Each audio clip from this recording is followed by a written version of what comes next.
மகிமைப்படுகிறார். ஆசீர்வதிக்கப்பட்டதான இந்த நல்ல மனமகிழ்ச்சி நாளுக்காக என் தேவனுக்கு நான் நன்றி செலுத்துகிறேன். வெளிப்படுத்தின விசேஷம் 17வது அதிகாரம் 14வது வசனத்தை வாசியுங்கள்.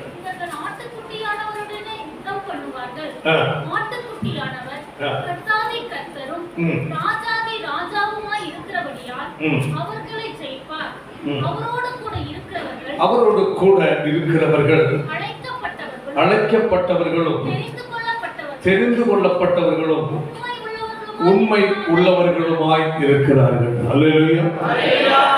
இயேசுவோடு கூட இருக்கிற கூட்டத்திடத்தில் 3 நிலையை கொடுக்கப்பட்டிருக்கிறது. ஒன்று அழைப்பு, இன்னொன்று தெரிந்து கொள்ளுதல், இன்னொன்று உண்மை. ஆமென். அல்லேலூயா. தேவனுடைய ராஜ்யத்துக்கு அவரோடு கூட அமர்ந்திருக்கிறவர்கள், அவரோடு காணப்படுகிற கூட்டத்தினுடைய ஒரு தகுதி. அப்ப அந்த தகுதி தேவனுடைய பிள்ளைகளாகி நம்முடைய வாழ்க்கையில் எல்லாருக்கும் மிகவும் முக்கியமானது. அல்லேலூயா. பாருங்கள், அதற்கு ஒரு வசனத்தை கூட வாசிக்கலாம். 1 யோவானின் 3வது அதிகாரம் 2வது வசனத்தை வாசிக்கும் போது வாசிப்போமாக. பிரியமானவர்களே, இப்பொழுது நாம் யாரா இருக்கிறோம்? சொல்லுங்க, தேவனுடைய பிள்ளைகள். அல்லேலூயா, பிள்ளைகளா இருக்கிறோம். இனி எவ்விதமாய் இருப்போம் என்று இன்னும் வெளிப்படவில்லை. ஆகிலும் அவர் வெளிப்படும் போது அவர் இருக்கிற வண்ணமாகவே நாம் அவரை தரிசிப்பதனால் அவருக்கு ஒப்பாய், அப்படின்னு அவருக்கு சமமாய். அப்போ அவரோடு கூட இருக்கிறவர்கள் என்று சொல்லப்பட்டிருக்கிறது. இங்கு நாம் வாசிக்கும் போது அவருக்கு ஒப்பாய் காணிக்கப்பட்டவர்கள். ஆமென். தேவனுடைய பிள்ளைகள் நம்முடைய தேவனை குறித்தும் நம்மை தேவன் தெரிந்து கொண்ட நோக்கத்தை குறித்தும் திட்ட தெளிவாக நம்ம என்ன செய்திருக்கிறோம்? புரிந்திருக்க வேண்டும். அல்லேலூயா. ஏதோ ஒரு ஆண்டவரை ஆராதிக்கிறோம், எல்லாரும் சாமி கும்பிடுவது போல அவர்கள் ஒவ்வொருத்தர் ஒவ்வொரு விதமாய் ஒன்றை கும்பிடுகிறார்கள், நாங்கள் இயேசுவை கும்பிடுகிறோம் என்று அல்ல. அல்லேலூயா. ஆமென். உலகத்தில் பரிசுத்தம் உள்ள ஒரே தேவன் உண்டென்றால் ஆமென், அவர் ஆண்டவராகிய இயேசு கிறிஸ்து. மனிதனை பாவத்திலிருந்து விடுவித்து பரிசுத்தவானாய் மாற்றுவதற்கு வல்லமை உள்ள ஒரே தெய்வம் இயேசு ஒருவர் மட்டுமே. மனிதன் அடைய வேண்டிய தண்டனையை தாமே ஏற்றுக்கொண்டு மனிதனுக்காய் சிலுவை மரத்தில் ஜீவனை கொடுத்து இரத்தம் சிந்தி மரித்து 3வது உயிரோடு கூட எழுந்த தேவன் இயேசு ஒருவர் மட்டுமே. உலகத்தில் பெரிய சர்வ அதிகாரிகளுடைய கல்லறைகள் பூட்டப்பட்டிருக்கும் போது திறக்கப்பட்ட ஒரே ஒரு கல்லறை இயேசுவின் கல்லறை மட்டுமே. ஆமென். உலகத்தை சரித்திர பூர்வமாய் சரித்திர மையமாய் 2 பிரித்த ஒரே ஆண்டவர் இயேசு ஒருவர் மட்டுமே. கிபி கிமு என்று. ஹல்லேலூயா. நாம் ஏதோ கட்டு கதையை நம்ப வரவில்லை. ஆமென். உண்மையை தொழுது கொள்ளுகிற கூட்டம். ஆமென். அப்போ ஒரு ஆண்டவர் ஒரு தேவனுடைய பிள்ளையை தெரிந்து கொண்டார் என்றால் ஹல்லேலூயா. இந்த உலகத்தில் நீ ஏதோ சாமி கும்பிட்டு சர்ச்சுக்கு வந்து கை தட்டி காணிக்க போட்டு போய் என்றல்ல. ஹல்லேலூயா. இங்கு நீ உண்மையாய் அவரை ஆராதித்தால் ஆமென், அவருடைய அருகில் உனக்கு இடம் உண்டு.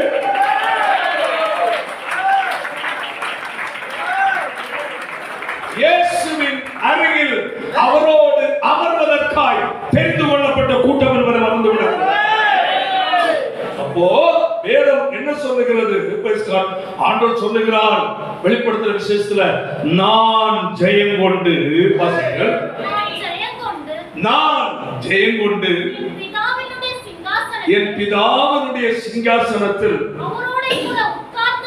அவரோடு கூட உட்கார்ந்தது போல ஜெயம் கொள்ளுகிறவன் எவனோ அவனும் என்னுடைய சிங்காசனத்தில் என்னோடு கூட உட்காரும்படி அருள் செய்வேன். கையை தட்டுக்கிறவரை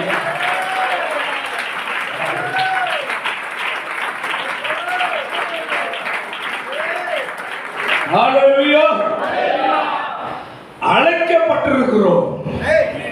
ஆமென். அவரோடு கூட அவருக்கு ஒப்பாய் இருக்க தெரிந்து கொண்டிருக்கிறோம். அவரோடு அமர்வதற்கு தெரிந்து கொள்ளப்பட்டவர்கள் இந்த உலகத்தில் சில காரியங்கள் நம்ம என்ன செய்யணும்? ஜெயம் எடுக்கணும். என்னது? சொல்லுங்க. ஜெயம் பெற்ற வாழ்க்கை. ஆமென். ஆமென். ஆமென். என்ன வாழ்க்கை? ஜெயம் பெற்ற வாழ்க்கை வாழணும். ஆமென். அல்லேலூயா. ஓ, ஜெயிக்கணும்னா கட்டாய ஒரு யுத்தம் இருக்கு என்பது. ஆமென். என்ன யுத்தம்? பாவத்துக்கு விரோதமாய், மாம்சத்துக்கு விரோதமாய். அல்லேலூயா. உலகத்தின் ஆசைகள், உலகத்தின் இச்சைகள், ஆடம்பரங்கள், ஆசாபாசங்கள், ஆமென், பல காரியங்கள் உலகத்தில் நிரம்பி இருக்கிறது. ஆமென். இவைகள் எல்லாம் நமக்குள் வந்து நம்மை அவைகளுக்கு அடிமைப்படுத்துவதற்காக சத்துருவினுடைய செயலால் போராடி கொண்டிருக்கும். ஆமென். அவைகள் மேல் நமக்கு என்ன வேணும்? ஜெயம். ஜெயித்தவர் ஒரே ஒருவர், இயேசு ஒருவர். அவர் சொன்னார், உலகத்தில் உங்களுக்கு உபத்திரவம் உண்டு, ஆனாலும் திடன் கொள்ளுங்கள், நான் உலகத்தை ஜெயித்தேன் என்று சொன்னார். உலகத்தை ஜெயித்த இயேசு உனக்குள்ளோ எனக்குள்ளே இருக்கிறார். ஹல்லேலூயா. ஜெயம் கொண்டு. ஆமென். கொண்டு நான் ஜெயம் கொண்டு என் பிதாவினுடைய சிங்காசனத்தில் உட்கார்ந்து இருக்கிறது போல ஜெயம் கொள்ளுகிற. அப்போ அவர் உலகத்தை ஜெயித்தார். சொல்லுகிறார், நீ என்ன செய்யணும்? ஜெயம் கொள்ளணும். ஆமென். அப்போ உலகத்தில் பல காரியங்கள் நம்ம என்ன செய்து கொண்டு நெருக்கி கொண்டிருக்கு. நான் கலினால சொன்னேன், முதல்ல ஒரு தேவனுடைய பிள்ளைக்கு ஏற்படும் மனம் திரும்புதல். என்னது? அல்லேலூயா. உன்னுடைய சிந்தை, மனநிலை, உன் வாழ்க்கை இந்த உலகத்திலும் பாவத்திலும் அருவருப்புகளிலும் பின்னி பிணைந்து வாழ்ந்து கொண்டிருப்பாய். சிந்தனைகள் சிந்திப்பது பூரா தேவையில்லாத அருவருக்கத்தக்கதும் உலகத்துக்குரிய காரியங்களும் தான் உள்ள நிரம்பி கிடக்கும். ஆமென். அல்லேலூயா. நீ மனம் திரும்பும் போது, ஆமென், இவைகளிலிருந்து நீ என்ன பண்ண? ஜெயம் பெற்றுக் கொள்ளுகிறாய். இயேசு என்னுடைய பாவத்துக்காய் சிலுவையில் மரித்தார். நான் அடிக்கப்பட வேண்டிய இடத்தில் என் இயேசு அடிக்கப்பட்டார். அவர் சிந்தின இரத்தம் என் பாவங்களை கழுவி சுத்திகரிக்க வல்லமை உள்ளது. இயேசுவே, நான் பாவி, என்னை மன்னியும் என்று சொல்லி யார் மனம் திரும்பி இயேசுவின் பாவத்தை அறிக்கையிட்டு அவரை ஏற்றுக்கொள்கிறார்களோ, ஹல்லேலூயா, அவர்களுக்குள் நிரம்பி இருக்கிற மாமிச உலக ஆசைகள், பாவ இச்சைகள், அருவருப்பான காரியங்கள் மேல் அவர் முதலாவது இருதயத்துக்குள் ஜெயம் பெற்றுக் கொண்டார். ஆமென். அடுத்தது அனுதினம் அவனுடைய வாழ்க்கை இந்த உலகத்தில் ஒன்று நெருக்கி கொண்டிருக்கும். ஆமென். அதனால அதாவது எபிரேயர்கள் நிருபம் 12வது அதிகாரம் 1வது வசனத்தை வாசிப்போமாக. ஜெயித்ததான ஒரு பெரும் கூட்டம் மேல் அதிகாரத்தில் இருக்கிற திரளான சாட்சிகள் நம்மை சூழ்ந்து கொண்டிருக்க பாரமான யாவற்றையும் நம்மை சுற்றி நெருங்கி நிற்கிற என்னது? பாவத்தை. என்னது? சுற்றி என்ன நெருங்கி நிற்கி? பாவம். அல்லேலூயா. பாவத்தையும் தள்ளணும். எது வேணுமா? அப்படின்னா அதன் மேல் என்ன வேணும்? ஜெயம். ஒவ்வொரு மனிதனையும் நெருக்குகிற ஒன்று உண்டு. இந்த உலகத்தில் நிரம்பி இருக்கிற என்னது? பாவங்கள். அப்படி என்றால் தேவன் வெறுக்கிற காரியங்கள். அல்லேலூயா. அப்ப அவைகளை தள்ளிவிட வேண்டும் என்றால், அவைகளை வெறுக்க வேண்டும் என்றால், நீ உள்ளான இருதயத்துக்குள் வேத சத்தியத்தால் நிரப்பப்பட்டிருக்க வேண்டும். கர்த்தருடைய ஆவியானவரால் நிரப்பப்பட்டிருக்கிறது. அல்லேலூயா. உள்ளான நிலையில் அவரால் நீ நிரப்பப்பட்டிருக்கும் போது ஆமென், வெளியே இருந்து நிற்கிறது ஒன்றும் உள்ள கடந்து வராது. ஆமென். வாழ்க்கையில் ஏன் அவைகள் கடந்து வருகிறது என்றால் உள்ள என்ன இல்லை, இயேசுவும் அவருடைய வார்த்தையும் பரிசுத்த ஆவியோட நிறைவும் இல்லை. ஹalleluya. உள்ளான நிலையில் கர்த்தருடைய வார்த்தையால் பரிசுத்த ஆவியின் உன்னதமான நிறைவால் நிறைந்திருக்கும் போது ஆமென். ஹalleluya. ஒரு வெற்றிகரமான ஒரு வாழ்க்கை இந்த உலகத்தில் வாழ முடியும். என்னை பார்க்கிற ஜனங்கள் ஆச்சரியப்படுவார்கள். அப்பதான் சொல்லுவாங்க, அதா போறான் பாரு கிறிஸ்தவன். என்னது கிறிஸ்தவன்? கிறிஸ்தவன்னா என்ன? கிறிஸ்து பிளஸ் அவன், கிறிஸ்து பிளஸ் அவள், அதான் கிறிஸ்தவன். கிறிஸ்தவள். அல்லேலூயா. அதான் சொல்றோம். அப்போ கிறிஸ்துவை இயேசுவை ஒரு மனிதன் இப்போ நேரடியாக பார்க்க முடியாது. ஆனால் இயேசுவை உன்மூலம் தான் பார்க்கிறோம். ஆமென். படிக்க வெளியூர்ல இருக்கலாம், காலேஜ்ல படிக்கலாம், ஸ்கூல்ல படிக்கலாம், வேலை செய்யலாம், எங்கு நீ சென்றால் ஹalleluya இதை பார்க்கிறவன் கை நீட்டி சொல்லணும், இவன் ஒரு கிறிஸ்தவன், இவன் ஒரு கிறிஸ்தவன். ஆமென். உன்னை பார்த்து கிறிஸ்தவன் என்று அவன் சொல்ல வேண்டும் என்றால் உன்னிடத்தில் ஹalleluya அவருடைய குணம் இருக்கணும்.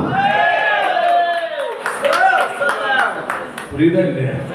அதான் சொல்லுவாங்க, அவருடைய குணம், அவருடைய சுபாவம், அவருடைய பார்வை, அவருடைய நடக்கை, அவருடைய செயல்முறை.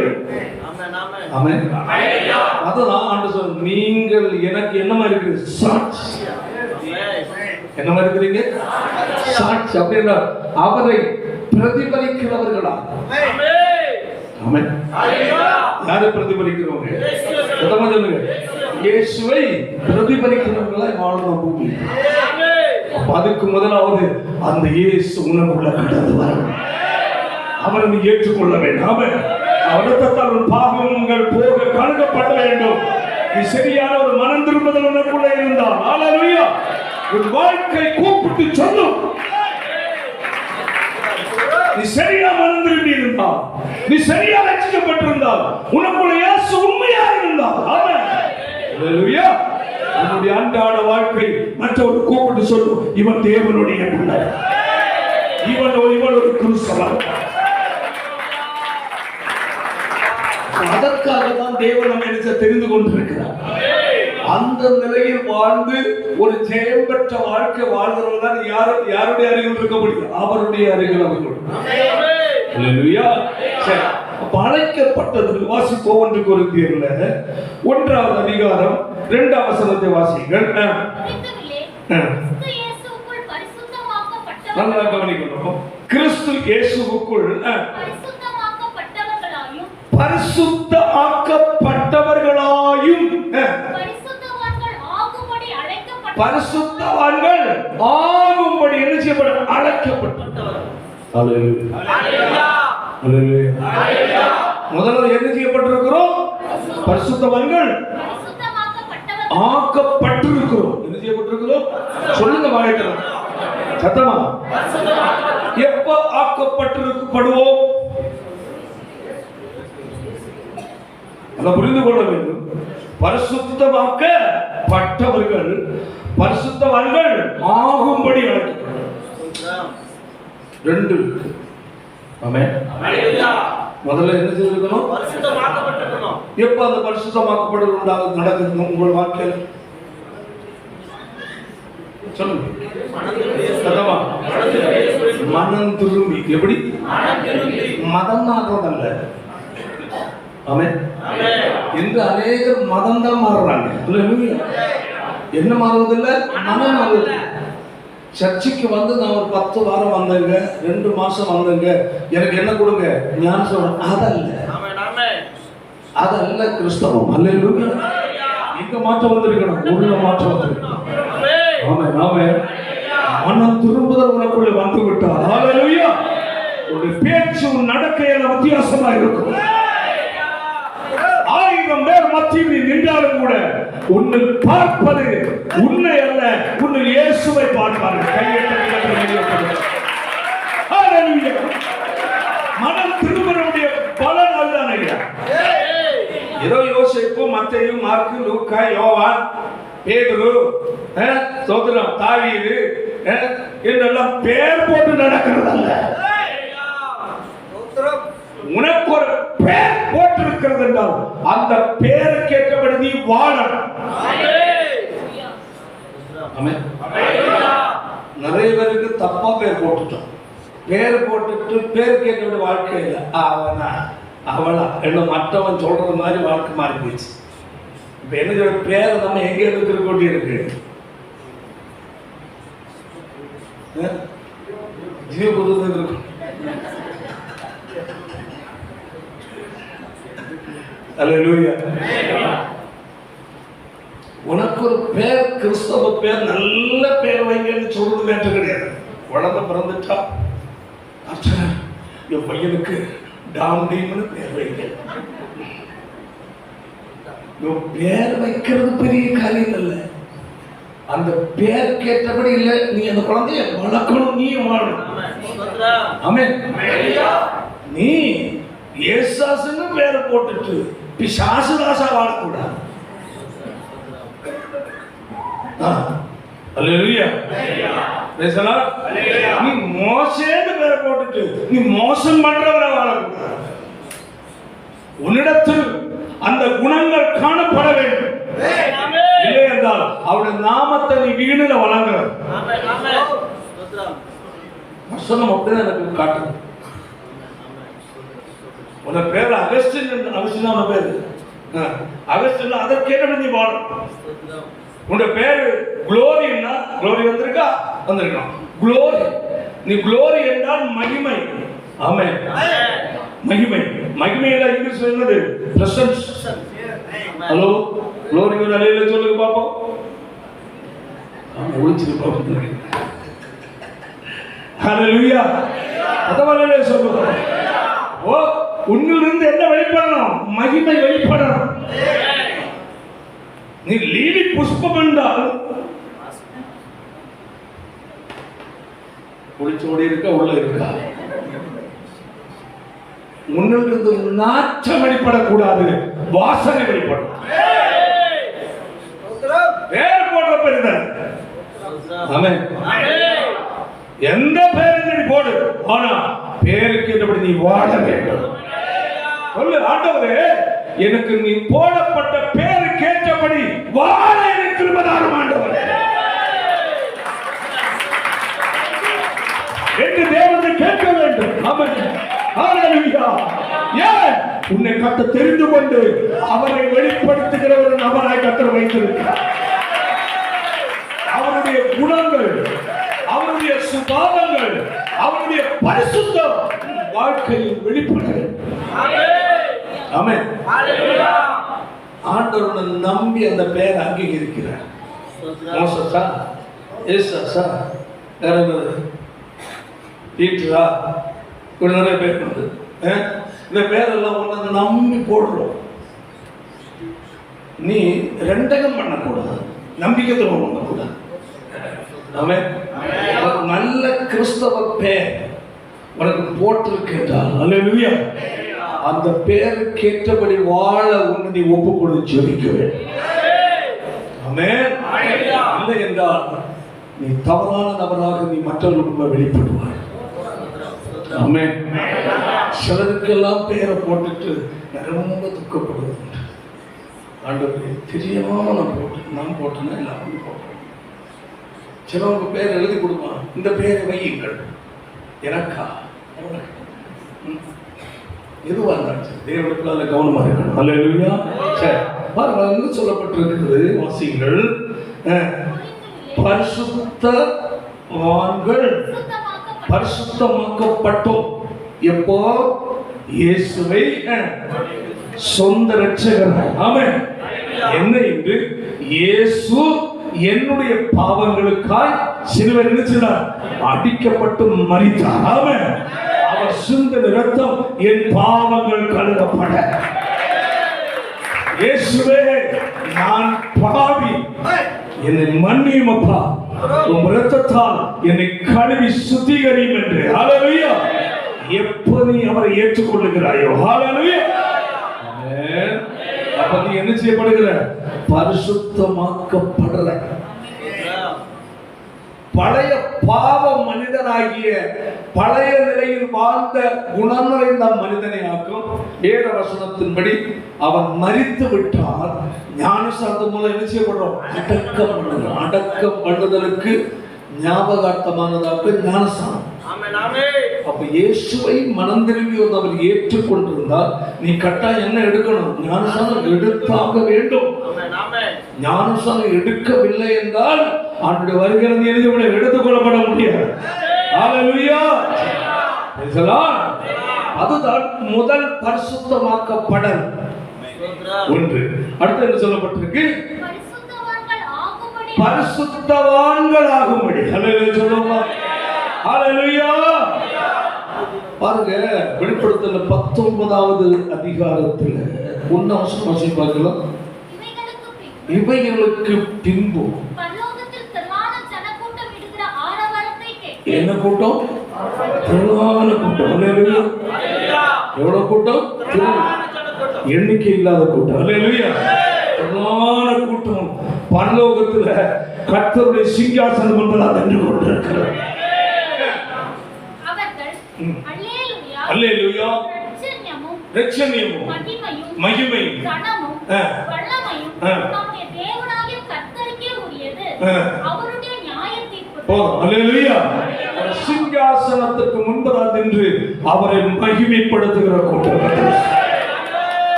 அதற்காக தான் தேவனை தெரிந்து கொண்டிருக்கிறார்.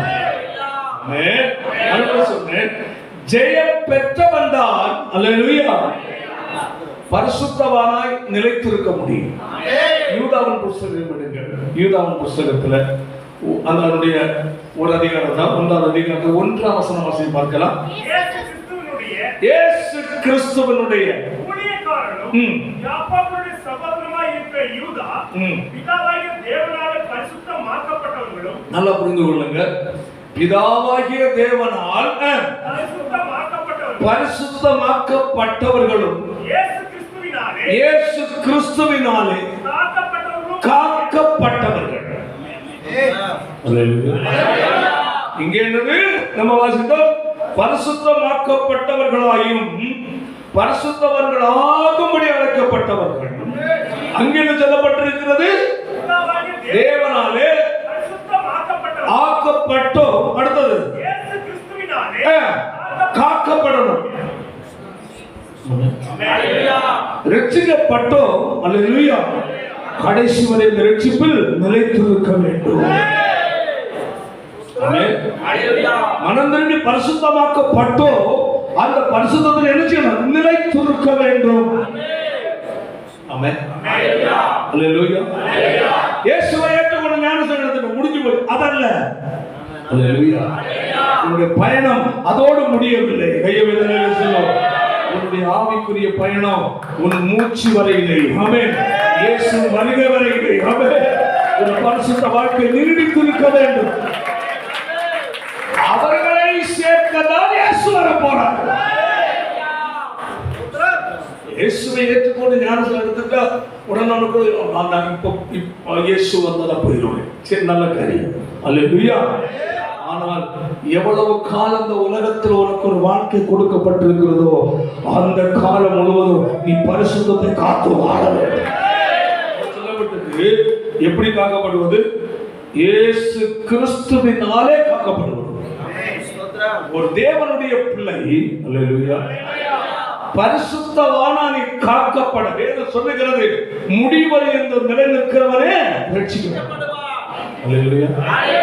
அப்ப முடிவு பரியந்தம் நிலைநிற்கிறவனே ரட்சிக்கப்படுவான். சேர்ந்து சொல்லுங்க. வாய் தருங்க. அப்போ அங்க ரட்சிக்கப்படுவார் என்பதுதான் அவரோடு சேர்க்கப்படுவார்.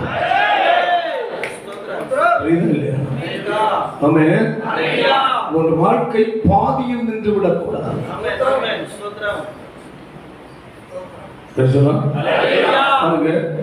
ஒன்று கொரிந்தியர் 9வது அதிகாரத்தில் அதனுடைய கடைசி ஒரு 4 வருஷத்துக்கு 3 வருஷத்துக்கு மேல படி பார்க்கலாம்.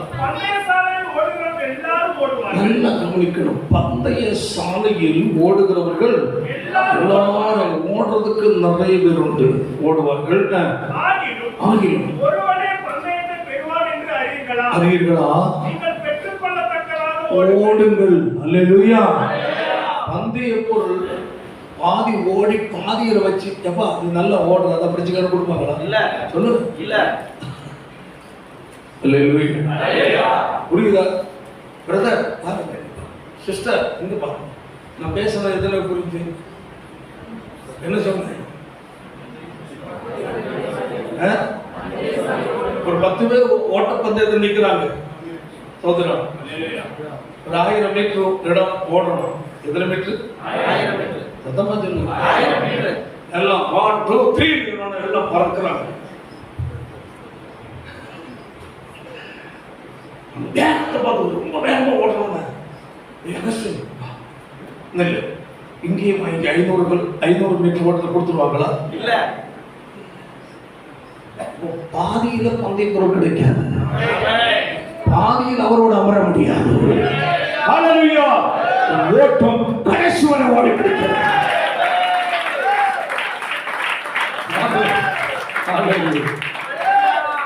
அநேகர் என்ன நல்ல வேகமா நல்ல ஜெபம் நல்ல ஆராதனை நல்ல பயப்படுப்பு ஸ்தோத்திரம் அப்பா இயேசு வந்துருவாரு.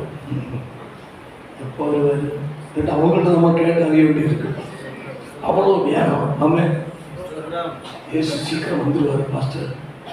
நாங்கள் பேண்ட் எல்லாம் போட்டுட்டோம், நீங்க சட்டப்படாமல் நிற்கிறீங்கன்னு கேட்குற மாதிரி அந்த வேகத்தில் இருப்பாங்க. நல்லது, அவசரப்படாது. இந்த வேகம் எங்க வரும் நிக்கணும், அங்க வர நிக்கணும். சொல்லிட்டு படுக்கிறது இல்ல. இந்த சபையில ரசிக்கப்பட்டு ஞானம் எடுத்தவன் எல்லாரும் வந்திருந்தாங்க. இதே ஒரு 4 கட்டடம்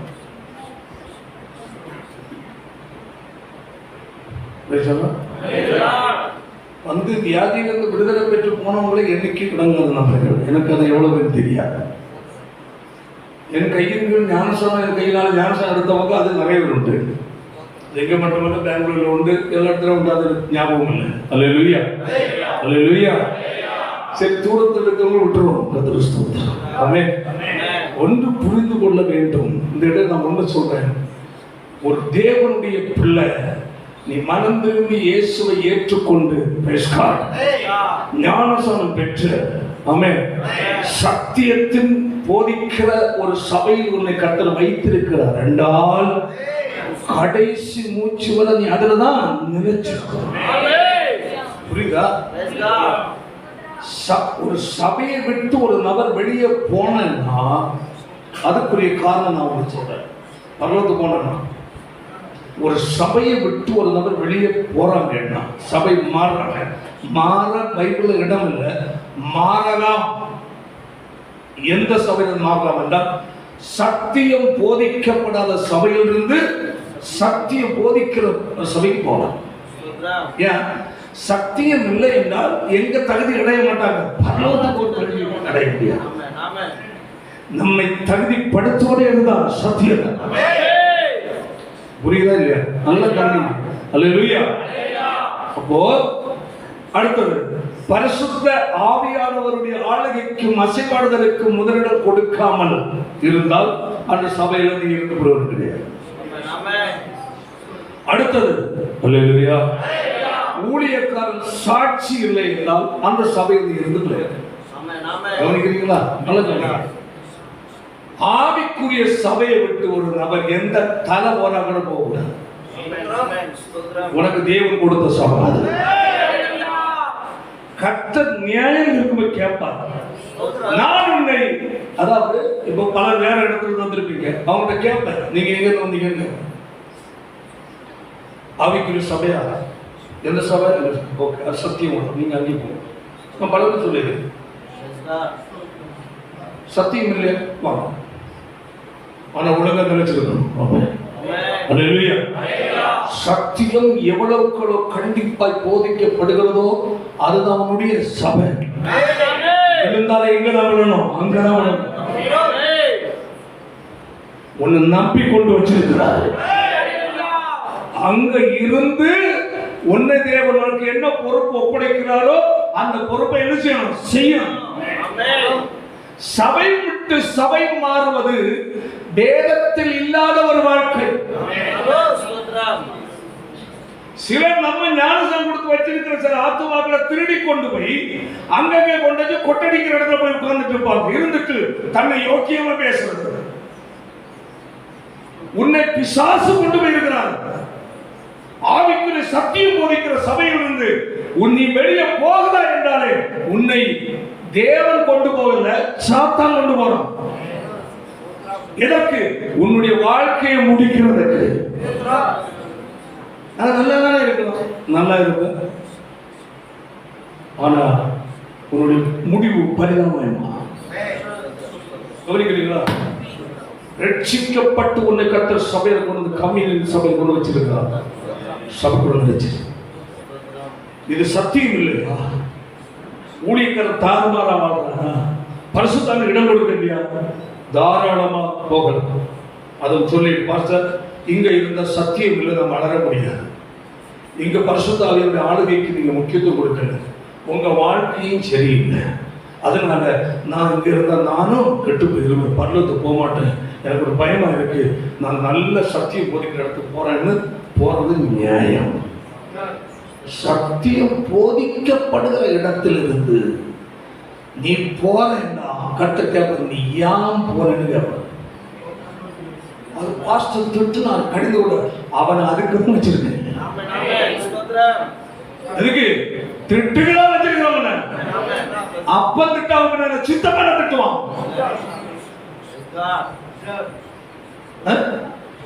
புரிஞ்ச மட்டும் ஒரு அல்ல சொல்லுவாங்க. திட்டாம பின்ன மாமனை திட்டுவாங்க, இல்ல சித்தப்பா திட்டுவாங்க, இல்ல பக்கத்து வீட்டுக்கார திட்டுவாங்க. திட்டமும் கண்டிக்கிறதுக்கும் கடிந்து கொள்வதற்கும் நியமிக்கப்பட்டவன் தான் ஆவிக்குரிய தகப்பன். ஹல்லேலூயா. நல்லா புரிந்து கொள்ளணும். மாமிசத்தின்படி தன் தகப்பனை புரிந்து வாழ்கிறவன் நல்ல மகன், நல்ல மகள். ஆமென். ஆவிக்குரிய நிலையில் தன் ஆவிக்குரிய தகப்பனையும் தன் சபையையும் புரிந்து வாழ்கிறவன் நல்லவர், ஆவிக்குரிய தேவ பிள்ளை.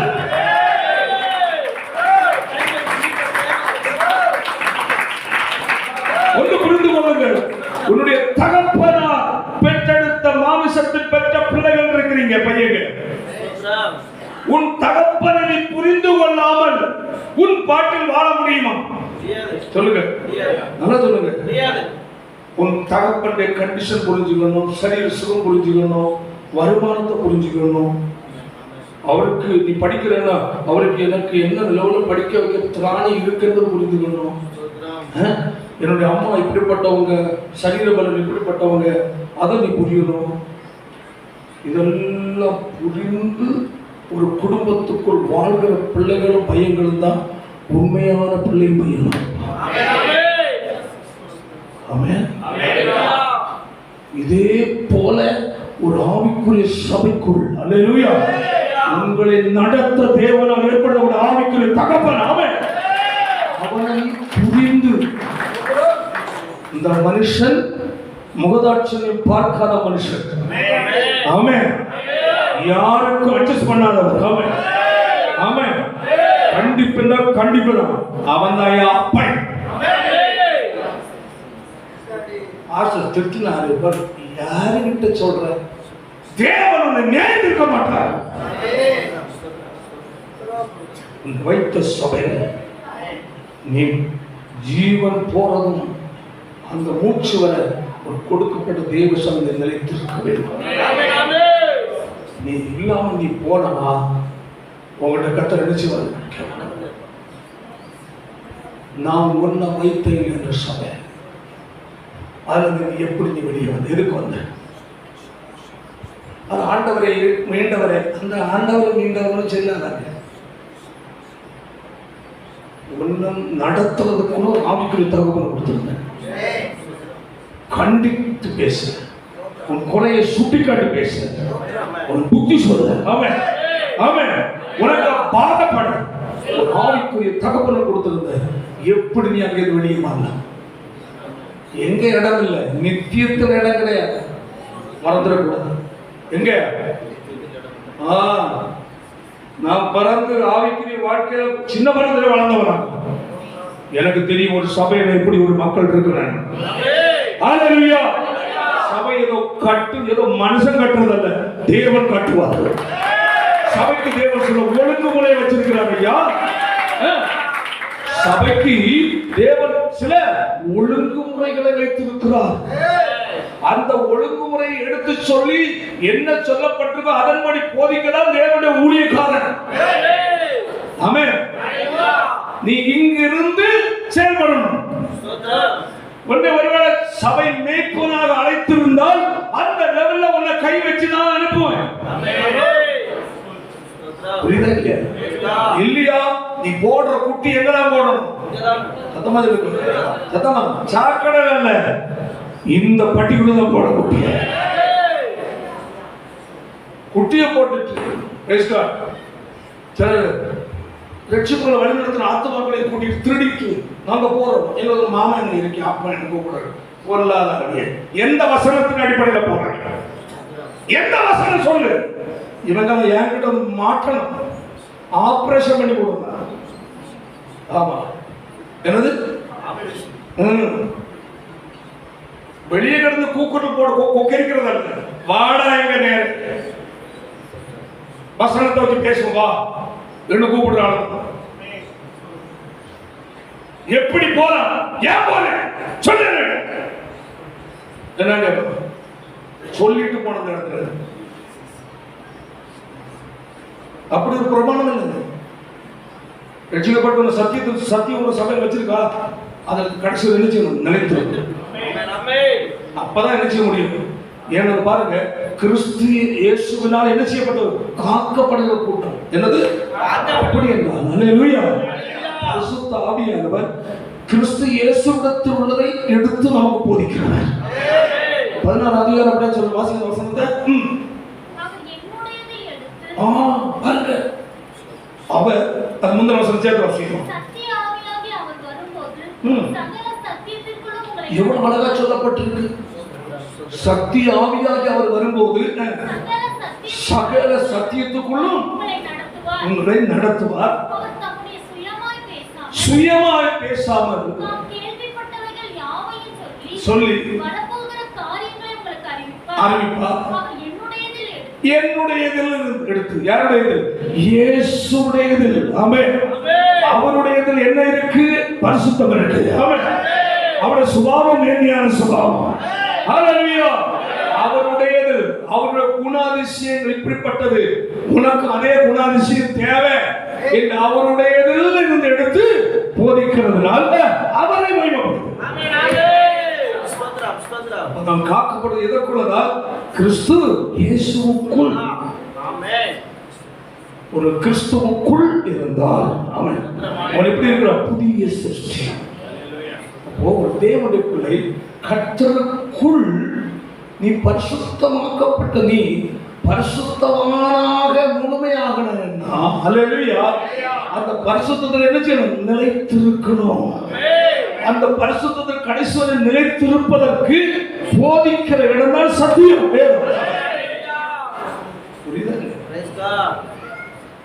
அதனால்தான் சபைக்கு வருகிற ஒரு தேவனுக்குள்ள ஏதோ மாமன் விட்டு போனதால் வரக்கூடாது.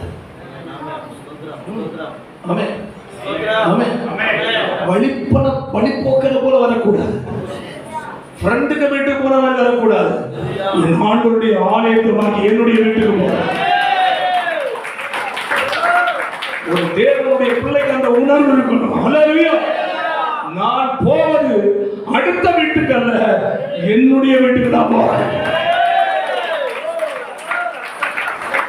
எத்தனை பேருக்கு அந்த உன்னுடைய சபையை கூட அந்த உணர்வு இருக்கு? சபை என்னுடைய வீடு. மேல கையெழுத்து காட்டு. அது இருக்கணும் ஒரு தேவனுடைய பிள்ளைகள். அல்லேலூயா.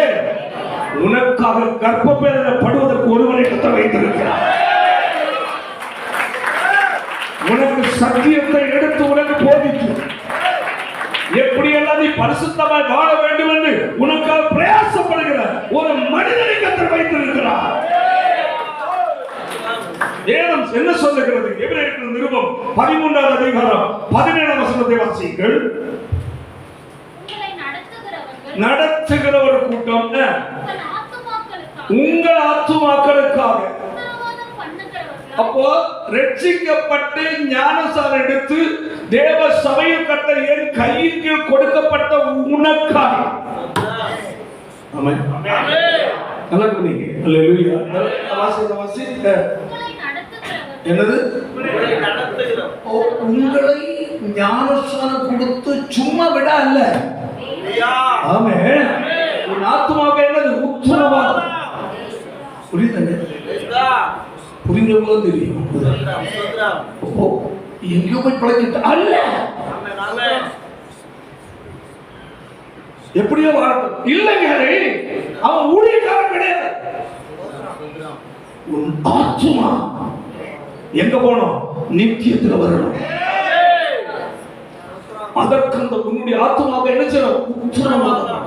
ஆண்டவரே நஷ்டப்படக்கூடாதப்பா, உமக்கு பிரியமா இருக்க வாழணப்பா, உம்மோடு உறவாடின ஆண்டவரே பரிசுத்தமா வாழணப்பா என்று உன்னுடைய ஆவிக்குரிய உள்ளான ஆவிக்குரிய பரிசுத்தத்திற்காக தெய்வ பயத்திற்காக தேவனுடைய வார்த்தை கீழ்ப்படுத்த போராடுறது மட்டுமல்ல, உன் சரீர சுகங்கள் உண்மைக்குரிய நன்மைகளுக்காக போராடுற மனுஷன். உத்தரவாதம் பண்ணுறப்போ நான் இங்க இருக்கிறது எல்லாரும் உங்க ஒவ்வொரு கண் முன்னதை நிறுத்தி உங்களுக்காக உங்க ஆத்துமால நினைச்சு உத்தரவாதம் பண்றேன். உத்தரவாதம் பண்ணி நான் ஜெபம் பண்ணிட்டு அடுத்த ஞாயிற்றுக்கிழமை வரும்போது அந்த ஆத்துமா தேவ ராஜ்யத்திற்கு, உன் ஆவி ஆத்மா சரீரம் தேவ ராஜ்யத்திற்கு தகுதிப்படுவதற்குரிய போதனை கர்த்தர் இந்த நினைச்சு கொடுக்கிறேன். உங்களுக்காக நான் ஜெபிக்கும் போராடி ஜெபித்தால்தான் ஒவ்வொரு வாரமும் உங்களுக்குரிய வார்த்தை கர்த்தருக்கு தருவார். ஆமென். எனக்கு தேவன் கொடுத்த ஆவிக்குரிய தகப்பன் இவர் என்னுடைய காரியத்துக்கு பிரயாசப்படுறாரு. நான் தேவனுடைய ராஜ்யமாய் பரலோகத்துக்கு நான் வருவதற்காக இந்த மனுஷன் ரொம்ப முயற்சி பண்றாரு. அந்த நன்றி உணர்வு உனக்கு இருக்கும். திடீர்னு பாஸ்டர் பேசி விட்டா நான் நீ மட்டுமே இருக்கிற பேச, நீ ஒரு ஆள் மட்டுமே இருக்கிற, உன்னை விட பெரிய கொங்குள்ளவங்களே இருக்கிறாங்க. அவர் எல்லாருக்கும் சேர்த்து பேசுறது. உனக்கு ரோஷம் வரலன்னா இன்னும் ரட்சிக்கப்படல, இன்னும் நீ ரட்சிக்கப்படல, மனம் திரும்பவில்லை. நீ பழைய ஆள் சாசு. ஊழியக்காரன் கண்டித்து பேசுகிறானா அது உனக்குரிய வார்த்தை. அப்படி இந்த ரிசீவ் பண்ணணும். ஆமென். ஆண்டவரே இந்த வார்த்தையை உள்ளத்தை தொடுகிறதா, இதன்படி நான் தகுதி உள்ளவனா இல்லை, என்ன தகுதிப்படுத்து. உத்தரவாதம் பண்ணுகிறதுனால ஒதுக்கிற போதனை ஒண்ணு உன் வாழ்க்கை ஒன்னா இருந்தா போதிக்கத்தான் செய்வாங்க. வலிக்கிறது மனம் திரும்ப, மனதில் இருதயத்தை கடினப்படுத்தலன்னா யார்கிட்ட கடினப்பட? தேவனிடத்துல. அப்ப தேவன் உனக்கு நேரம் ஆக்ஷன் எடுத்தது உன் நிலைமை என்ன சொல்லல. அடிக்கடி கடிந்து கொள்ளப்பட்டு தன் பிடரை கடினப்படுத்துகிறவன் சகதியில் சகாயமின்றி நாசம் சொல்லுகிறது. சத்தியத்தோடு பேசுறவன் உன் வாழ்க்கையில் மாற்றம் இல்லை. உன்னுடைய இறுதியை கல்லாயிடுச்சு, உன் இறுதியை எதிர்த்து நிற்கிறது. உன் இருதயத்திலையும் உன் குணத்திலையும் மாற்றம் வரல. நீ மீண்டும் மீண்டும் பழைய நபராக இருக்கிற. நான் உனக்காக ஜெபம் பண்ணிட்டு தான் இருக்கிறேன். குணம் மாறல. ஆண்டவரை இப்படி இருக்கிறாரப்பா, இந்த பொம்பளை இப்படி இருக்கிறார, தயவு செய்து மாற்றத்தை கொடு. நான் ஜெபம் பண்ணிட்டு இருக்கேன். நீ என்ன செய்யற? எதிர்த்து நிற்கிற ஒரு நெஞ்சு கல் நெஞ்சு தேவன் பார்க்கிறார். என் மகன் இந்த ஆத்மாவுக்காக உத்தரவாதம் பண்ணி போராடலாம். சத்தியம் எவ்வளவு போதித்தாலும் இடத்துக்கு இருதயத்தில் இடம் கொடுக்காமல் இருதயத்தை கடினப்படுத்திக் கொண்டு வாழ்கிறான். கர்த்தர் வேதனைப்படுவாரா இல்லையா? வேதனைப்பட்டா அது நன்மையா இருக்குமா? இல்ல. உத்தரவாதம் பண்ணுகிறோம் உங்களுக்கு விழித்திருக்கிறபடியினால் துக்கத்தோட அல்ல. அப்போ உனக்காக நான் ஜெபிக்கிறேன். அதாவது குறையற்றவர்கள் யாரும் இல்லை, ஆனா குறைய உணர்ந்து திருந்த பிரயாசம். பாவம் பாவம் அறியாமைகள், சில பலவீனங்கள், குறைகள் எல்லாரிடத்திலும் வரும். ஆனா அதுல நிலைத்து இருக்க கூடாது. நான் பரிசுத்த பயணம் பண்ணுகிறவங்க நான் மாறிட்டே இருக்கணும். அப்போ உங்க வாழ்க்கையில மாற்றத்திற்காக எதிர்பார்ப்போடு ஜெபித்து போதிக்கும் போது அல்லேலூயா, நான் எப்படி பண்ணக்கூடாது? துக்கத்தோட பண்ணக்கூடாது. எப்படி? ஒரு கீழ்ப்படியாக இருக்கு, ஏதாவது ஒரு நல்ல சரியா இல்லை பாக்குறேன், ஆண்டவரை நீர் எனக்கு கொடுத்த ஆத்மா, இதான் நம்ம சொல்லி ஜெபிக்கிறோம். இப்படி இருக்கிறாங்களாப்பா, இந்த நபர் இப்படி இருக்கிறாங்க, ரொம்ப வருத்தமா இருக்கு, கஷ்டமா இருக்கு, நல்ல குணத்தை கொடுங்க, நல்ல ஒரு மாற்றத்தை கொடுங்க. நம்ம புத்தி சொல்றோம், போதிக்கிறோம், ஆனால் ஆவிக்குரிய வாழ்க்கையில் எந்த மாற்றத்தை பார்க்க முடியல. ஏதோ ஒரு அந்நியனை போல வந்துட்டு அந்நியனை போல போயிட்டு இருக்கிறாப்படி. சபைக்கும் அந்த மனுஷனுக்கு அந்த மனுஷிக்கும் சம்பந்தம் இல்லை, எப்படியோ வாழ்றாங்க, என்னன்னு தெரியல. தயவு செய்து அந்த நபருக்குள்ள என்ன கூட ஒரு மாற்றத்தை கொடும், நல்ல தெளிவை கொடும். அந்த மனுஷன் அந்த மனுஷி உம்மோடு ஐக்கியப்படணும், உம்மோடு இன்னும் நெருங்கணும். ஆண்டவரே தேவ தேவா இறங்கும் என்று சொல்லி ஆமென். நான் போராடி ஜெபிக்கிறேன்னு வச்சுக்கிறேன். தீமைக்காக நன்மைக்காக ஜெபிக்க. ஆனால் அதை நீங்கள் ஏற்றுக்கொள்கிற மனம் இல்லாமல் கடினப்பட்ட நெஞ்சோடு காணப்படும் போது உங்கள் வாழ்க்கையில் சில நேரம் கட்ட சில தீமையை அனுமதிப்பார். சொல்ல புரியுது? ஏன் தீமை அனுமதிக்கிறார்? கர்த்தரை நேசிக்கிறார். அவர் நேசிக்கிறவர்கள் சில கடிந்து கூட சிருஷ்டிக்கிறார். அப்ப சிருஷ்டித்து அவர்களை சேர்க்கிறதுக்காக சில நெருக்கம், சில இழப்பு, சில தோல்விகள், சில கஷ்டங்கள் எல்லாம் அங்க வந்துட்டு இருக்கு. இதுலையாவது மறந்துடப்பட்டோம், இதுலையாவது மறந்துடப்பட்ட கர்த்தர் எச்சரிப்பார். மீண்டும் மீண்டும் நம்ம பெரிய ஆளா ஆயிட்டு இருக்கிறோம். நான் பெரிய ஆளு, நான் பெரிய ஆளு, நான் பெரியவனா, நான் 2 கொம்பு, அது 4 கொம்பு, அது 10 கொம்பு முளைச்சிட்டு கூட்ட போனாக்க தேவன் பார்ப்பாரு, மொத்தமா பிசாசுகளை ஒப்பு கொடுப்பாரு. அப்ப அதுல மீண்டு வர முடியாது. அப்போ தேவ பிள்ளைகள் எச்சரிக்கிறார கர்த்தர். கர்த்தர் மிக மகத்துவம் நிறைந்த ஆண்டவர். நீ என்ன சரண்டரா உயர்ந்தவன் இருந்தும் எப்படியா தாழ்மை தன்னை தாழ்த்துகிறவனை நோக்கி பார்க்க. நம்மை தேவனுக்கு மேல உயர்த்தக்கூடாது, அதை லூசிக்கும். சத்தியம் கேட்டோம், இப்படியே பேசிட்டு இருந்தா அவங்க இந்த பொருளாத லூசிப்பரை மாறிட்டு இருக்க கத்த நினைப்பாரு. ஒன்னு லூசிப்பர்னு கத்த கூப்பிடணுமா? லூசிப்பருக்கு தம்பி, லூசிப்பருக்கா மோனே கூப்பிட முடியாது. அந்த ஆபத்து இல்லையா? நமக்கு அந்த தேவனத்தில் பலம் பிடிக்கிறது ஒண்ணும் கிடையாது. தேவனிடத்துல போய் பலம் பிடிக்க நம்ம முடியுமா? தேவனுடைய வார்த்தையை நம்ம எதிர்த்து நிற்க முடியுமா? அல்லேலூயா. அவர் துக்கத்தோடு செய்தால் அது உங்களுக்கு என்னமா இருக்காது? பிரயோஜனமா இருக்காது. செய்யும்படிக்கு அப்போ ஒரு சபைக்குள் நடத்துறவங்க என்ன சொல்லி கீழ்ப்படி நடனம். அப்பதான் நம்முடைய பரிசுத்தம் பூரணத்துக்கு நேரம் போகும். பரிசுத்தமான ஆக்கப்பட்டோம், பரிசுத்தமான்களாக அந்த பூரணமான பரிசுத்தம் அதற்கு நேரம் பயணித்துக் கொண்டிருக்கிறோம். அது யாரால? கிறிஸ்து இயேசுவால் தான் காக்கப்பட வேண்டும். அவருடைய சத்தியத்தால் தான் காக்கப்பட வேண்டும். பரிசுத்தவர்கள் காக்கப்பட வேண்டும் என்றால் ஹல்லேலூயா, சத்தியத்தின் மூலம் பரிசுத்தமான நடத்துவாராக. ஒவ்வொரு நாளும் ஆண்டவர் நீர் என்னோடு பேசுவாப்பா. நம்ம குறையோட வருவோம், பலவீனத்தோட வருவோம், கரையோட தான் வருவோம். ஆமென். யார் பூர்ணப்பட்டவர்களாக வர மாட்டோம். ஹல்லேலூயா. அவர் பேசுவார் என்றால் உன்னுடைய உள்ளத்தில் ஒரு குத்துதல் ஏற்பட்டு ஆகும். ஒரு உள்ளத்தில் குத்துதல் ஏற்படுகிறது என்றாலே உன்னோட கர்த்தர் பேசுகிறார். உடனே என்ன சரண்டர் ஆகணும்.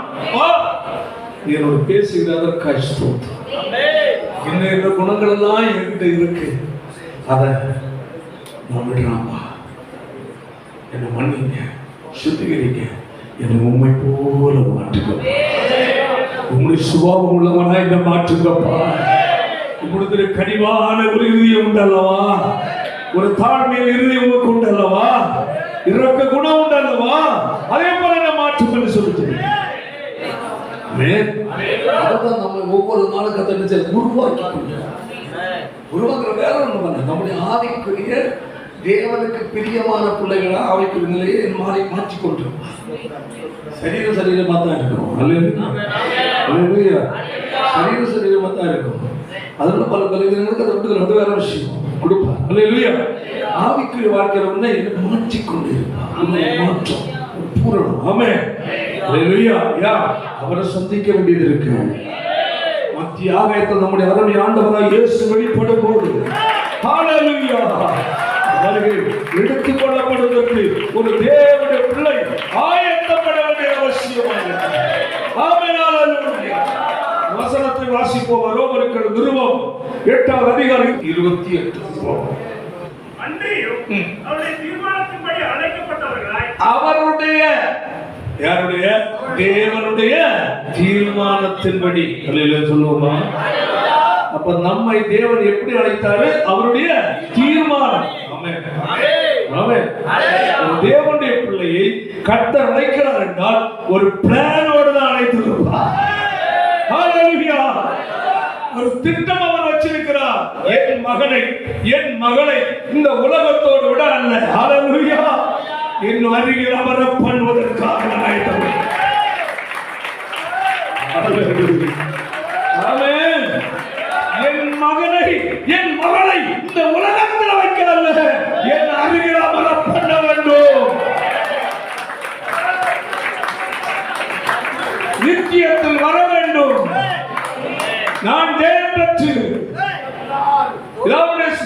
அவரோடு கூட உட்கார்ந்து இருக்கிறது போல என் மகனும் மகளும் ஜெயம் பெற வேண்டும். ஜெயம் பெற்ற ஒரு வாழ்க்கை பூமியில வாழ வேண்டும்.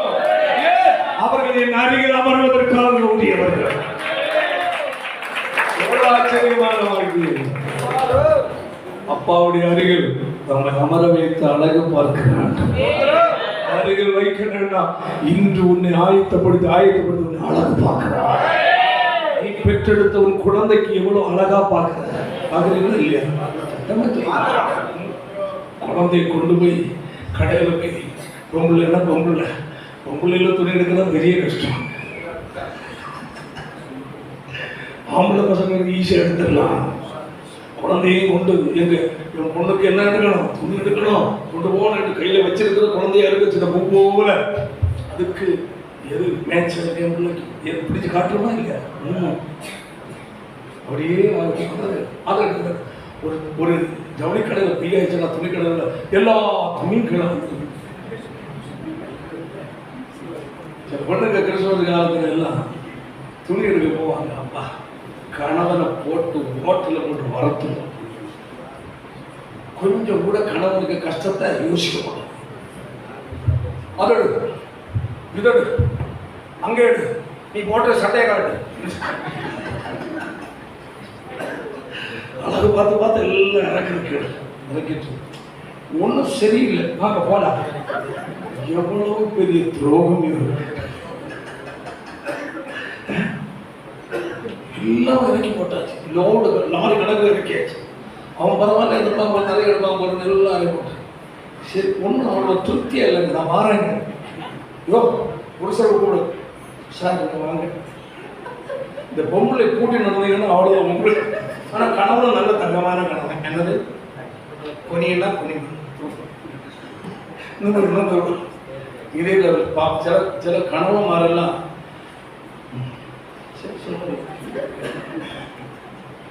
மாட்டக்கூடாத இடத்துல மாட்டிட்டு ஐயோ இந்த பொம்பளையான நான் கல்யாணம் பண்ண அன்னையிலிருந்து எனக்கு ஒரு ஒரே குடைச்சல். சகிச்சு இது சகிக்கிறதுக்கு இடமே இல்லை. வாடகைக்கு தான் இது எடுக்கணும். அந்த அளவுல போட்டு கொடுமைப்படுத்துற மனைமார்கள் நீங்க இல்லை, வேற தோற்றம். அல்லேலூயா. நம்ம போனா சில கணவன் மாதிரி தன் மனைவிக்கு நல்ல மேய்ச்சா 4 சேரை தூக்கி கழுத்தோடி போட்டுருவான். நல்ல போட்டோ எடுக்கட்டும், போட்டோ எடுத்த ஆளுகள் அதை ஊருக்கு எல்லாம் அனுப்பி 2 சேரை தூக்கி இந்த பக்கம் ஒரு சேரை, இந்த பக்கம் ஒரு சேரை பாருங்க நல்லா இருக்கான்னு பார்த்து சொல்லுங்க, அப்புறம் தான் பேசுற வேலை. இந்த மாதிரி அதே நம்ம குழந்தையை கொண்டு போய் அழகு பார்த்து எடுக்கிறோம். நான் நிறைய பார்த்துருக்கேன், நான் வரவேற்கிறேன், தப்பு சொல்லல. குழந்தைய அப்படியே கொண்டு ஏங்க நம்ம பிள்ளைக்கு கரெக்ட் நல்லா இருக்க பாருங்க, பார்த்து பார்த்து வாங்கி பிள்ளைய ட்ரெஸ் பண்ணி அதுக்கு அழகா தலை ஹேர் ஸ்டைல் எல்லாம் பண்ணி அதில் ஹேர் பின் வேற விதமாக வச்சு பார்த்து என் பிள்ளை எப்படி இருக்கிறா சொல்லுங்க. இப்படி சொல்லிதானே வளர்த்தீங்க நீங்க எல்லாம். எவ்வளவு உயரத்தில் இருக்க பண்ணுவா எல்லாம் அவ்வளோ வளர்த்துட்டு ஸ்தோத்திரம், எவ்வளோ ஆசையோடு வளர்க்குற இல்லையா, இன்னும் பரவல விடுவோம் ஸ்தோத்திரம். அப்படி என்றால் உங்களை நீங்க மறுபடியும் பிறந்து தேவனுடைய பிள்ளைகளை ஆனவங்க, அவருடைய பிள்ளைகளாகிய உங்களை அவரை ட்ரெஸ் போட்டு அழகு பார்க்கறது இல்ல, ஆவிக்குரிய அழகு பார்க்க.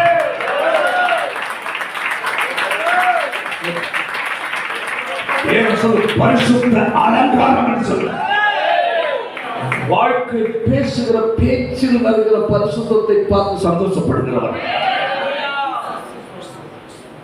ஏதாவது ஒரு பிரச்சனை குடும்பத்திலேயோ பக்கத்து வீட்டிலேயோ உள்ளவங்களோட சண்டை போட வந்தா, அல்லது வீட்டுக்குள்ள கணவன் மனைவிக்குள்ள அல்லது பிள்ளைகள் பெற்றோருக்குள்ள ஏதாவது கோபம் வந்து பேசுற அளவுல சண்டை வந்துடணும், அந்த இடத்துல நீ பொறுமையாக தாழ்மையாக அடங்கி இருந்து சரிங்க சரி பண்ணிக்கலாம், பிரச்சனை நடக்காது ஒரு மனைவி சொல்லுவேன்னா அது தேவனுடைய பார்வையில் அவர் விரும்புகிற ஒரு அழகு என்பதை மறந்து புரியுதா இல்லையா? புருஷனோட ஏதாவது காரியத்தை கோப்பலாம் திட்டலாம், ஏதோ ஒன்று பேசிட்டோம், அந்த இடத்துல தாழ்மையாக இருந்து சரிங்க நான் இந்த தப்பு எனக்கு என்ன செய்ய வராது வருத்தப்படாத விட்டுறேன் என்று சொல்றியா, இது புருஷ சந்தோஷப்படுற வேண்டாது, அவர் சந்தோஷப்படுவார். இயேசு ஏற்றுக்கொண்ட உடனே நீ அவருடைய பிள்ளைய மாறிட்டு, ஓ என் மகன் என் மகன் என் மகன் ஏன் மகன் தான் காரணம், என் குணம் இருக்கு அவங்ககிட்ட சொல்ல. இந்த குணம் தான் அவர் முன்னில் பார்க்கிற அலங்காரம், வாயில் வருகிற பேச்சு அவர் சந்தோஷப்படுவார். பரிசுத்த அலங்காரம் என்ன? நம்முடைய சிந்தனை, பேச்சு, பார்வை, செயல்கள், நடக்கைகள் எல்லாவற்றிலும் அவருடைய குணங்களும் தன்மைகளும் சுபாவங்களும் உன்னில் வெளிப்படுகிறது என்றால் ஹல்லேலூயா, அதுதான் அவர் மகிழ்ச்சி அடைகிறவர். அந்த தெளிவு நமக்கு என்னுடைய பேச்சை பார்த்து என் ஆண்டவர் என்ன செய்யக்கூடாது, துக்கப்படக்கூடாது. என் சிந்தனை இருதயத்தின் நினைவுகள் யோசனைகளை அவர் ஆண்டவர் பார்த்து துக்கப்படக்கூடாது. தவறாய் சிந்திக்கிற சத்துரு கொண்டு பல காரியங்களுக்கு அவர்கிட்ட கொண்டு முன்ன விட்டாலும் அவைகள் எல்லாம் விட்டு விட்டு என்னை குறித்து சிந்திக்கிறார். தவறாய் பேசுவதற்குரிய வார்த்தைகள் சூழ்நிலை வந்தாலும் அந்த இடத்துல அதையும் ஒதுக்கி விட்டு எனக்கு பிடிச்சத மாதிரி என் மகன் பேசணும். இதுதான் நம்முடைய வாழ்க்கையில ஆவிக்குரிய அழகை பார்த்து ரசிக்கிற ஒரே ஒரு நம்முடைய ஆண்டவர். ஆமென். அந்த அலங்காரத்தை கொடுக்கிற இடம் தேவனுடைய சபை. ஆமென். சத்தியத்தை உனக்கு போதித்து உபதேசத்தை உனக்கு கொடுத்து ஹல்லேலூயா உன்னை அலங்கரிக்கிற இடம் தேவனுடைய சபை. அந்த அலங்காரம் எங்க போறது? பரலோகத்துக்குரியது. மணவாளனாகிய இயேசு மத்திய ஆகாயத்தில் வெளிப்படும் போது மணவாட்டியாகிய தேவ சபை அலங்கரிக்கப்பட்ட சபையாக இருக்க வேண்டும். அதுதான் நம்மிடத்தில் கர்த்தர் எதிர்பார்க்கிறார். சொல்லுவோமா? தீர்மானத்தில் அழைக்கப்பட்டவர்கள் அங்கே பாருங்க, வசந்தோட வாசி முடிப்போமா?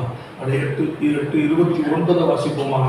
தம்முடைய குமாரனுடைய அநேக சகோதரருக்குள்ளே முதற்பேரானவராய் இருக்கும் பொருட்டு தேவன் எவர்களை முன்னறிந்தாரோ அவர்களை தமது குமாரனின் சாயலுக்கு ஒப்பாய் ஆஹா கரங்களை மகிமைப்படுத்துவோம். Praise God. Hallelujah. எவர்களை முன் அறிந்தாரோ குமாரனுடைய சாயலுக்கு ஒப்பாக இருப்பதற்கு முன் குறித்தார். யாருடைய சாயலுக்கு? குமாரனா இயேசுவின் சாயலுக்கு. அந்த சாயலாகி அலங்காரம் எங்க வச்சு நடக்குது? பூமியில வச்சு நடக்குது. ரோமர் 12:2 நீங்கள் இந்த பிரபஞ்சத்திற்கு ஒத்த வேஷம் அறியாமல் தேவனுடைய நன்மை பரிபூர்ணமான சித்தம் என்னவென்று அறியத்தக்கதாக உங்கள் மனம் புதிதாக மனம் என்னது? மனம் என்ன செய்யலாம்? ஆவியானவர் சத்தியத்தின் மூலம் உள்ள என்ன புதிதாக்குகிறார். புதிதாகிறதுனாலே மறுரூபமாகிறார். உலக வாழ்க்கையில கிறிஸ்துவின் சாயலின் வாழ்க்கை வாழ வேண்டும் என்ற வேதம் நம்ம தான் வாசித்தோம். ஆமென். நமது குமாரனுடைய சாயலுக்கு ஒப்பாய் இருப்பது. அப்போ பூமியிலேயே அந்த ஆயத்தம் நம்மிடத்தில் காணப்பட வேண்டும். அப்படிப்பட்ட ஆயத்த நிலையில் எதிர்பார்ப்போடு வாழ்கிறவர்களை தம்மோடு சேர்க்கதான் இயேசு மத்தியாக அந்த நிலையில் பூமியில வாடும்போதுதான் அவர் வரும்போது எக்கால சத்தம் கேட்கும் போது நம்முடைய சரீரம் நிச்சயப்படும் மறுபடியும் இந்த உலகத்தால் அருவருப்பால் மாமிச இச்சையால் மாமிச பிரகாரமான பாவங்களால் செயல்பாடுகளால் உன் சரீரம் கரைபடிந்திருந்தால் இயேசுவின் வருகையில் உன் சரீரம் நிச்சயப்படாது, மறுரூபமாக்கப்படாது.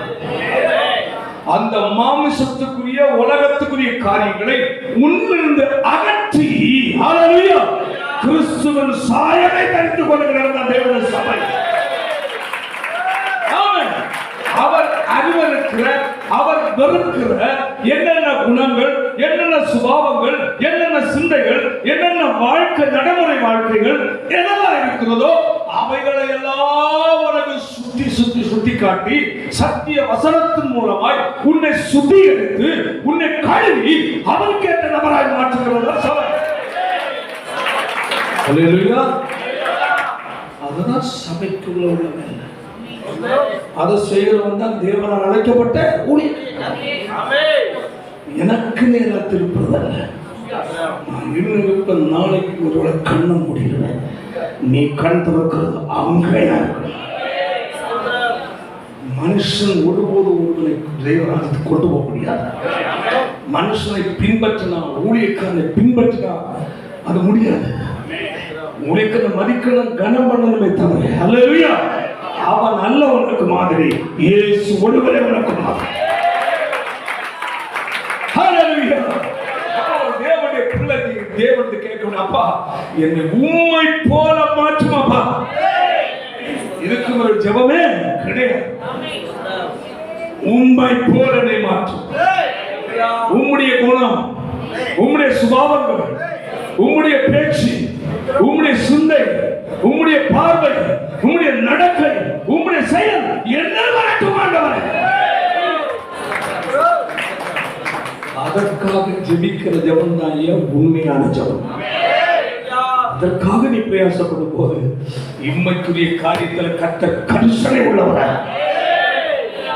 தேவ ராஜ்யத்துக்குரிய காரியத்தில் வைராக்கியம் பாராட்டும் போது உனக்குரிய பூமிக்குரிய காரியத்தில் தேவன் வைராக்கியம் உள்ளவர். ஹல்லேலூயா. உன் தேவையை அவர் சந்திப்பார், உன் கண்ணீரை அவர் துடைப்பார். ஹல்லேலூயா.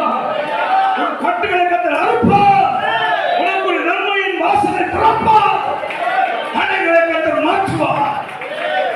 கர்த்தர் சகல கண்கள் முன்பதாக உன்னை மேன்மையாக வைப்பார். ஹல்லேலூயா. அதற்காக நம்மளை ஒப்புக் கொடுப்பேன். நமக்கு எழுந்து போவாங்க தேவ சமூகத்தில் அவரோடு கூட இருக்க அழைக்கப்பட்டது. நான் ஜெயம் பெற்று பிதாவுடைய சிங்காசனம் அவரோடு வீட்டில் உட்கார்ந்திருக்கிறது போல ஜெயம் கொள்ளுகிறவனோ அவன் என்னுடைய சிங்காசனம் என்னோட கூட உட்காரபடி அருள் செய்வேன் சொன்னான். உலகத்தில் வைத்து உன்னை அவர் ஆயத்தப்படுத்துகிற தேவனாய் அவன் எல்லாரும் ஒப்பு கொடுப்போம். உம்மை பொருளையும் மாற்றுமை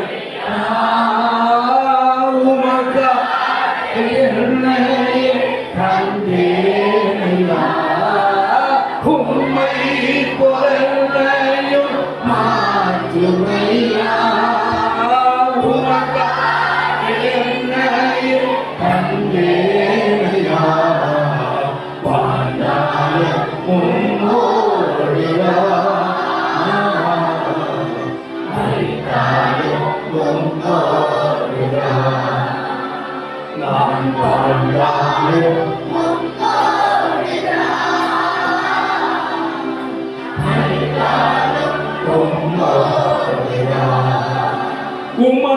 உமக்காகத்தானே உயிரானே உம்மை தானே நேசிக்கிறேன். உமக்கா அப்பா தானே நேசிக்கிறேன்.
தேவ பிள்ளைகளை ஒரு தீர்மானத்தோடு நாம் கடந்து செல்வோமா?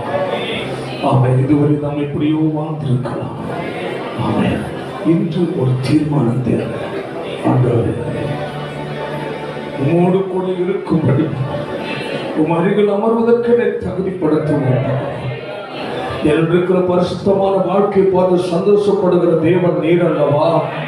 உம்முடைய சாயலுக்கு ஒப்பாக என்னை மாற்றுவதற்காக ஆமென் ஹல்லேலூயா என்னை தெரிந்து கொண்டிருக்கிறீர் அப்பா. நான் ஒப்பு கொடுக்கிறேன் சொல்லி ஒப்பு கொடுப்போம்.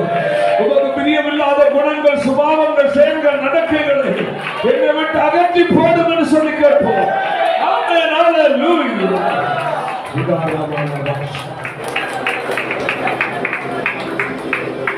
என் பரிசுத்தமுள்ள நல்ல பிதாவே,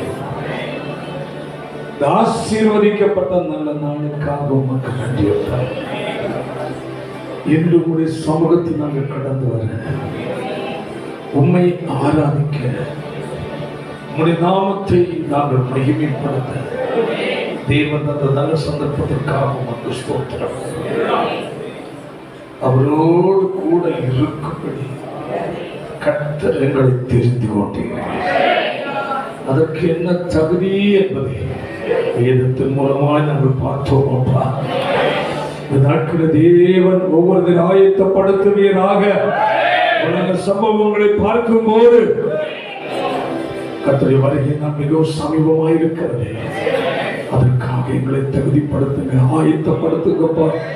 உலகம் எங்களை ஏமாற்றும் ஆண்டவரே, உலகம் எங்களை தள்ளி போடும் ஆண்டவரே, அரவணைக்கிற ஒரே ஒருவர் இயேசு ஒருவர் மட்டுமே. எங்களை தகுதிப்படுத்தும் ஒவ்வொரு கர்த்தர் ஆசீர்வதியும். வந்தவர்களை கர்த்தர் ஆசீர்வதித்து அனுப்பும். துதிகரமையெல்லாம் உமக்கு செலுத்துகிறோம். இயேசுவின் மூலம் ஜெபிக்கிறோம். ஜெபங்கள் நல்ல பிதாவே.